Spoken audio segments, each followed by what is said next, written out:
Hey, this is Bob Tripathi, and one of the questions that I get asked every day, almost every day, is what are some of your top digital marketing tactics? People ask me this question, and right after that, they ask me another question: is what is the secret sauce, right?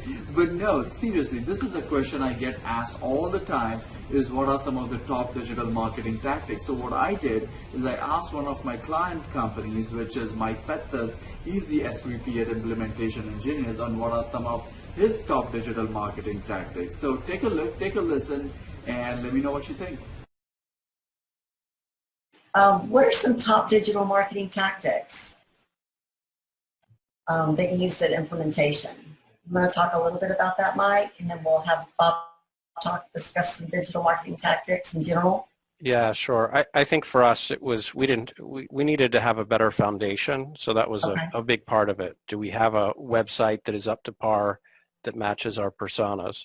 And then for us it was content next, and I know Bob will go into a bit in the content piece, and Debbie, you've helped a great deal with that as well. But what are the things that we want to build to show who we are? And it's really tough when you're in a service industry. Because we don't have a tangible product, right? Our people provide services and it's fantastic and we do a great job, but how do you get that across to potential clients? So building out the content for us and getting that to our current customers and potential customers was extremely important. So you're positioned as a thought leader. Correct. Because y'all do some fantastic consulting work all across the globe. It's so fascinating and impressive.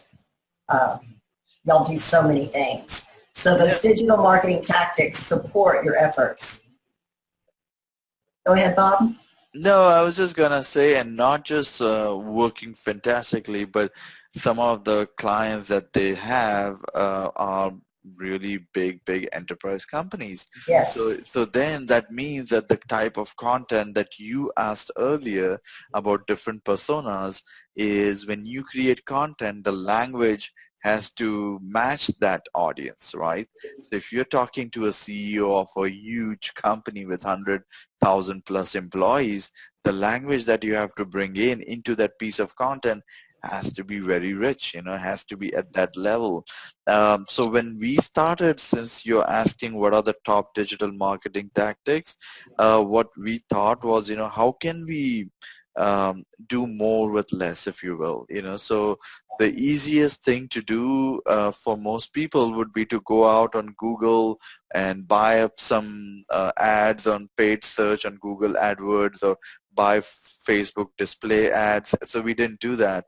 We went the organic route, which is hard and it takes time, but that is the hard. We took the hard things first. So we created tons of content.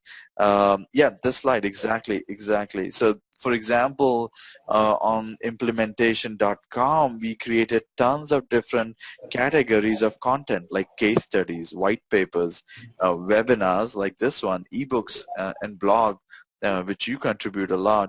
And the goal was to create a lot of these resources and give it to people, and that is going the organic route. So I would think content worked really well. Yeah, I think there's so many things we've done over the last 50 years and thousands of different projects that you sometimes lose sight of how important it is to our clients. It was, great for us. We move on to the next one. We solve one difficult problem and tackle the next one. And sometimes we forget to share that with other people. So it's also being current. So one of the tactics is, as trends change within an industry, going from slowdown to growth, and making sure that we talk about the great things that we've done to help our clients in a growth period. It's important to not only have the historic content, but also contemporary content that, the problems we're solving today. Yeah, I mean, what it basically means is you showed the slide, Debbie, where you have 3 different personas. And, as you very well know, the goal of creating these different resources is each persona is gonna be attracted to different type of content. So somebody at a CEO level, C-suite level, they wouldn't be sitting on a webinar. Probably they'll watch the recording, but Right. they are more prone, or they're more likely to download your ebook that you created, which is the 10 ways or 5 ways for performance excellence, and they will just browse through it, right? Right. And somebody at a researcher space, analyst space, they might listen to webinar, they might join the webinar. So that is what it is. And this slide I think is repurposing. Yeah, repurposing content. So this is a great way to make your marketing lean and use it in a lot of different places. And it also generates leads. So you want to talk a little bit about that, Mike? Yeah, so one of the challenges we have is we spend a lot of time on client sites where, we're quite busy, and, we don't always have the time to contribute to the development of new content. So one of the things that we began doing was repurposing content. So having one event or something like a webinar, and then adding to it and modifying it for different, for posts on our blog or for LinkedIn or short bite-sized videos. And I think that's really important because there are people that consume information in different ways. Myself, I don't want to read a 30-page white paper, but if you give me the five or eight key bullet points in an insights blog post, I'm going to review that. So that was something really important that we did over the last year. Wow, it looks like you've got a lot of resources and some great content there. Yeah, and I think, the point is how can we do more with less? Because it doesn't matter the size of the company, the enterprise, the mid-size or startups, everyone is resource constrained, and so everyone has the same problem. And you really cannot create new content, tons of content. So what you have to do is take a top level content, like what we started doing for implementation engineers was we started creating a webinar, and out of those webinars, which was the top level content, we started repurposing that into a blog post.